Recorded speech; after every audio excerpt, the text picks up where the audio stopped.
Hi guys, bali kagagaling lang natin dun sa ating bagong area na kung saan ay doon na natin nilipat yung ating mga alagang manok at Muscovy ducks. So pinakain na natin yung ating mga alaga at tayo po ay dumiretso na ulit dito sa ating area ng ating mga alagang kambing at tupa. And nandito pa rin po yung ating mga alagang native na baboy. So malapit lang naman po yung bagong area natin sa likod lang po mismo ng property na to. So bali 1.4 hectares po itong nasa harap at isa po yung nasa likod yung nabili natin. And then sa tapat din po noon ay tatawagin nating area 3. So ganoon na lang po yung magiging tawag natin mga ka-agri, dahil nga medyo kahit ako nalilito sa mga tawag ko sa mga area. So dito na lang is area 1 dito sa mismong kinalalagyan natin, at area 2 dun sa bagong manukan natin at Muscovy ducks. And then sa tapat nun kasi mga ka-agri, yun ay magiging area 3. So sa amin pa rin po yun, sa ano pa rin yun. At doon natin binabalak ilagay yung ating mga native na baboy dun sa ating magiging area 3. And yung area 4 natin mga ka-agri, so nasa 2.4 hectares din po yun.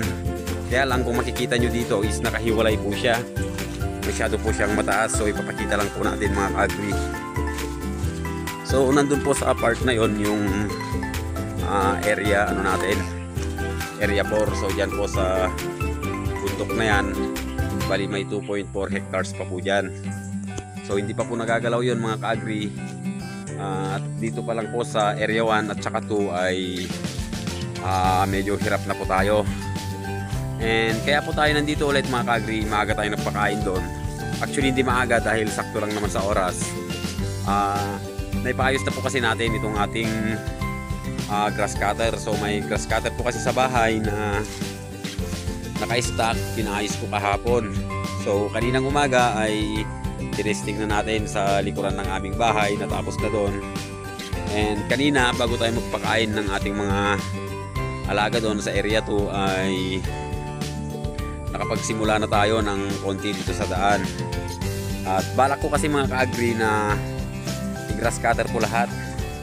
So dito po sa may bandang harapan, so ayan, lilinisan po natin lahat ito para hindi naman masyadong madamo at magmukhang napabayaan na.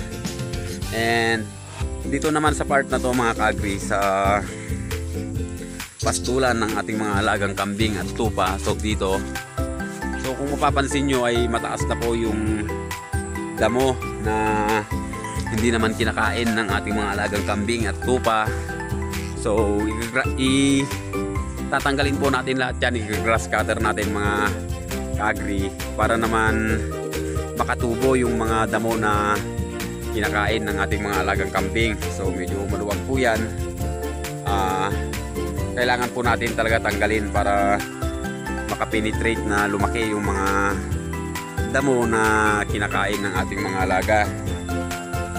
So lahat dito mga ka-agri ay i-grass cutter natin. Baka mga 3 araw tayo dito. And maganda rin po pag nalinis natin, para makita po natin yung mga nilulusutan ng ating mga alagang kambing at ng maayos. So napakarami na po kasing poste ng natin, bakod ang sira na, kaya kailangan na po nating palitan at ayusin. So napakaganda po ng area na to, no, sa ating area 1. Napaka patag po siya, hindi po gaya dun sa area 2 natin. So ito po yung ideal na tatayuan sana ng mga pabahay ng ating mga alaga. So ang problema lang po mga ka-agri ay nandyan po yung daan. And ayun nga, mayroon ng poste ng kuryente. Magkakaroon na po tayo dito ng source of electricity. So ang mangyayari po niyan mga ka-agri ay magtatayuan na po, kanya-kanyang tayuan na po ng bahay dito, dahil yung mga lupa po dyan is meron na rin pong mga may-ari. So hanggang sa taas.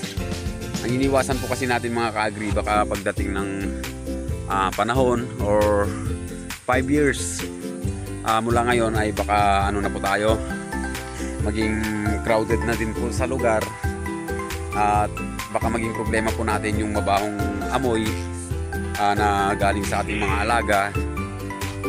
Baka may reklamo po tayo pagdating ng araw mga ka-agri. So mas maganda na dun sa likod dahil nasa malalayo po yung pagitan ng ating mga kapitbahay. So ayan yung mga alaga natin kambing. So yung isa malapit na pong mga anak mga ka-agri. And itong mga ano natin naman, itong mga tuka natin is parang nasasanay ng kumain ng darak. Sa tuwing nandito kasi tayo mga ka-agri, binibigyan natin ng pakonti-konti. Kaya lang problema ay tuwing makikita na tayo ay nag-ano na sila, humihingi na. So kusa na po silang lumalapit. So ayan no, kung mapapansin nyo rin is may mga tanim tayong kalamansi dito. Maraming bunga itong kalamansi. So kaya nakapag ano tayo mga ka-agri no, nakapag isip tayo na dito sa may bandang harapan na lang ay tataniman na lang natin ng mga prutas mga ka-agri para mapakinabangan din. At habang wala pa tayong pabahay doon sa likuran ay dito muna mag-stay yung ating mga alagang kambing, tupa at saka itong mga native na baboy natin. Kung mapapansin nyo is talagang may amoy na rin to mga ka-agri. So yun pong problema natin sa mga baboy. May amoy talaga kahit anong gawin natin, hindi natin maiwasan na mabaho. So dito mga ka-agri is binabalak namin taniman nga ng mga lansones saka rambutan at kung ano pang prutas siguro na pwede natin isingit. And dito sa kubo kasi natin mismo ay baka tayuan po natin yan ng bahay pagdating ng araw mga ka-agri. So sa ngayon is balak lang muna. At siguro naman ay magmamaterialize yan pagdating ng araw mga ka-agri. So sa ngayon ay unti-untiin muna nating ayusin, linisan, taniman para na rin may prepare po pagka dumating ng araw na baka dito na tayo tumira mga ka-agri. And doon sa likod is ayun nga magiging ano natin doon, magiging alagaan ng mga hayop. So napakaganda talaga ng area na ito mga ka-agri. Ito yung gusto ko dito sa area dahil nga patag na siya. So kung magtatayo lang dito ng mga pabahay is napakabilis lang, hindi na natin kailangang pagbungkal-bungkal pa.